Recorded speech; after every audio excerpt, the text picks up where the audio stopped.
U.S. history students. My name is Mr. Peck, and I'm here to share a few things with you to help you get off to a good start this semester. What do you need for class?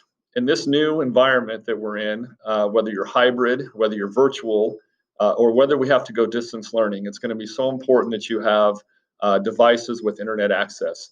Everything that we do is going to be on Schoology, and your ability to get that off the web is going to be critical to staying current with assignments, turning things in, and communicating with your teachers.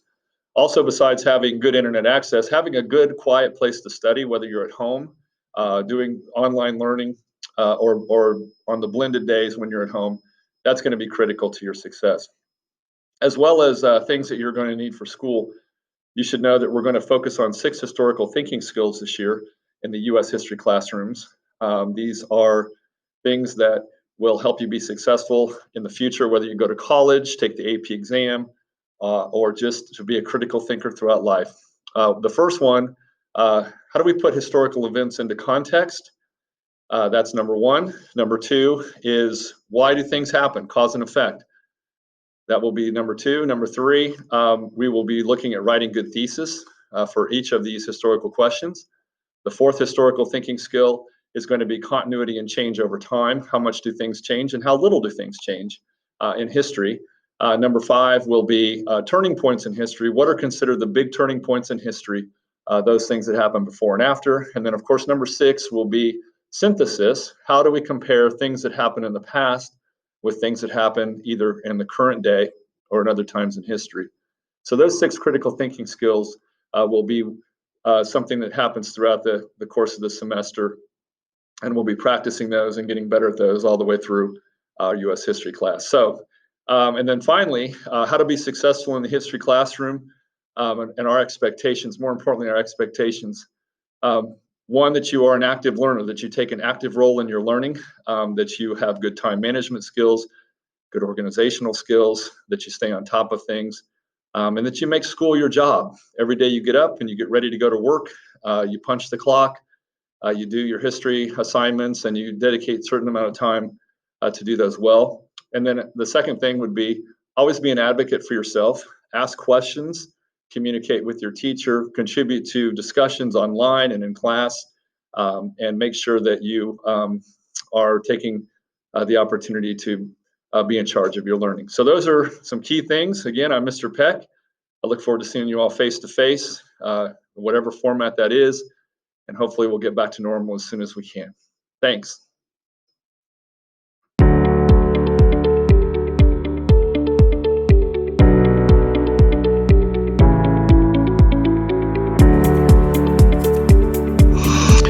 Hello, this is Mr. Henry, Park Hill South Social Studies Department. I teach American history and AP US history. And today I'd like to talk to you a little bit about how your teachers cooperate and collaborate together in teaching. One of the things that we think is very important to do here at Park Hill South is to cooperate within each department and with each content area. So in American history and AP US history together, we're teaching American history, we want to make sure our students have the same skills as the kids in the other class. So we have weekly meetings, we have schedules where we adopt pacing guidelines so that we make sure that we get the content covered and the skills covered in a timely fashion. And we help share best practices with one another so that, some teachers have different strengths than others, so that we help each other to become better teachers so that the kids can benefit from all of our experiences by us sharing and collaborating with one another. So that's what we do. We share content, we share best practices, we share pacing guidelines. We do all of these things together, and that's what we do so we can make ourselves a better social studies and American history department. So thanks very much.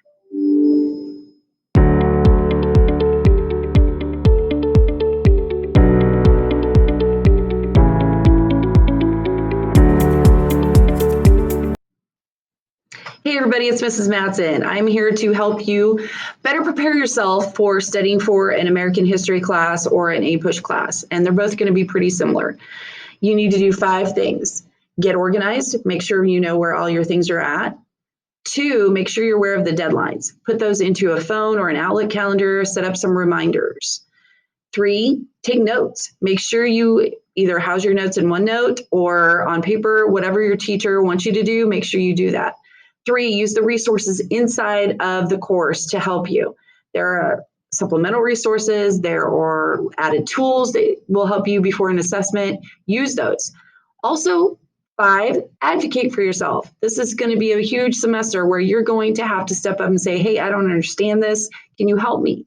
Reach out to your teacher. If that is not successful, then reach out to somebody in the department. We will find you the help that you need. The last thing I need to go over is what families can expect from the course being online. And the first thing is that Schoology is your go-to.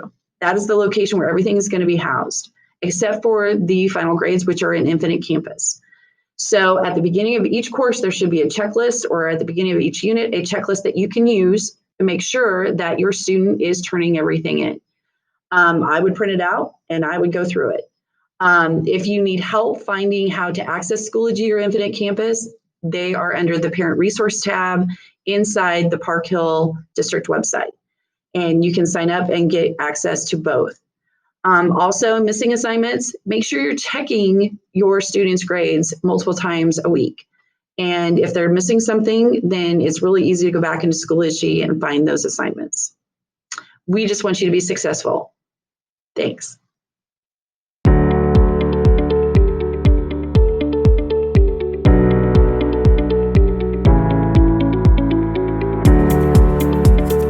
Social studies, special education teachers. I teach world history, American history, and government from the special education side. So if you have an IEP or a 504 or need accommodations or need some help, I'm the guy to talk to. If you get extra time on a test or test separately, you'll do that with me. I'm in the rooms a lot of times as a second teacher. I can be pretty helpful if you find yourself falling behind, even if you don't have an IEP or a 504 and just want extra help. I'm a good guy to talk to. So anyway, thanks. Have a great time. We're looking forward to it. It's going to be fun and interesting. Have a great day.